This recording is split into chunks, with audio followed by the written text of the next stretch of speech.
If I had a hammer, I'd hammer it more.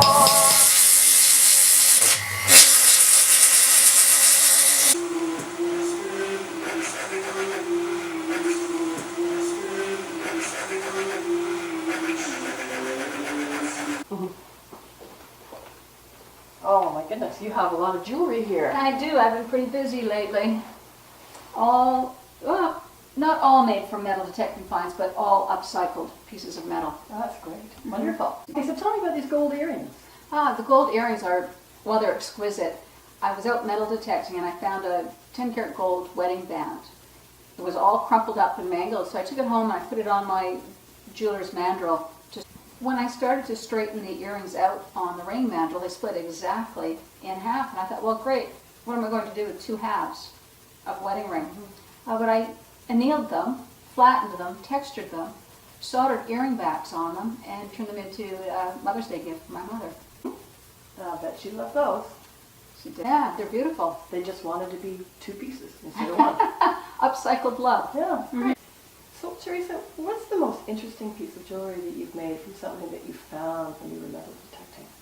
Well, that's a tough one, because I think they're all very interesting. But probably the most interesting would be the set I have over here. Earrings, a pendant, and a ring made out of a brass fishing reel.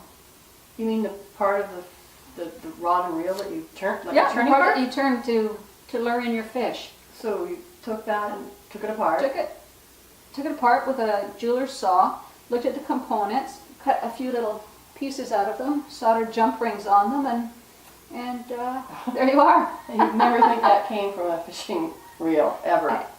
I think it's quite amazing, actually. It is. It's incredible. And this was just a junk piece of fishing reel that you found somewhere in the ground. Yeah, well, I have to confess, I didn't find it. Another metal detectorist found it, and he gave it to me. Oh, very good.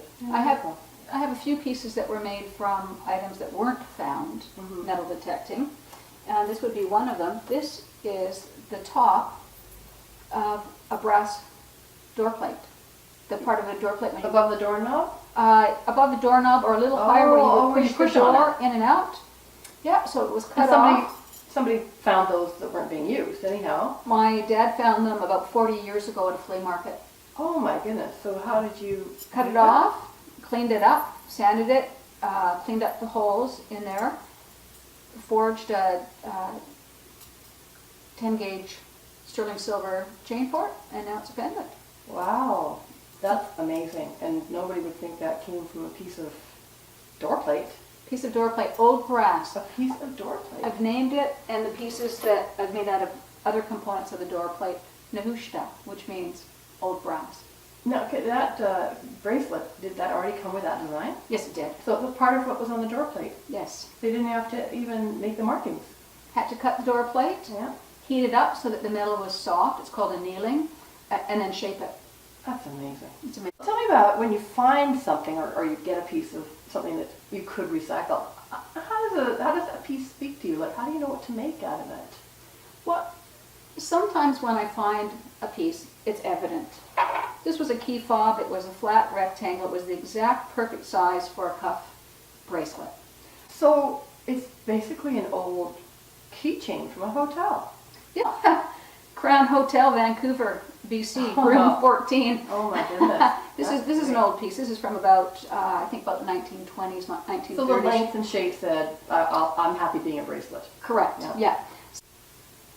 All right, so now you've found all these pieces that you either found metal detecting or are going to upcycle, but you know, how do you know how to make jewelry? And about a year and a half ago, to find a silversmith that could teach me the basics, you know. And I hooked up with Susan McPherson. She's a silversmith south of town, and she began to teach me the basics of silversmithing. Okay, this torch isn't going to cut it. We need something with a little bigger flame.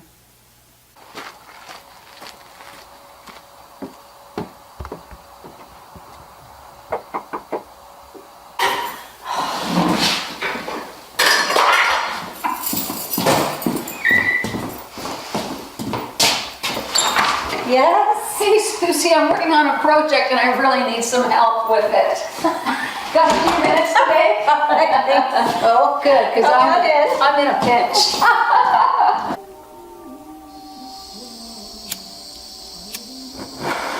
Okay, that's better. We're gonna melt some metal today. Your jewelry like her jewelry? My jewelry is not like her jewelry. Most of what I make is upcycled products. So bigger, heavier, perhaps. Oh, her stuff's pretty big. Oh, okay. Yeah. Yeah, her stuff is pretty big. Okay. She's the master, there's no doubt about it. She's Pieces are quite small. So I understand a number of women in the room are actually wearing them. So maybe if we could get them to stand up, people could go and find them later. That'd be great. Yeah. Good.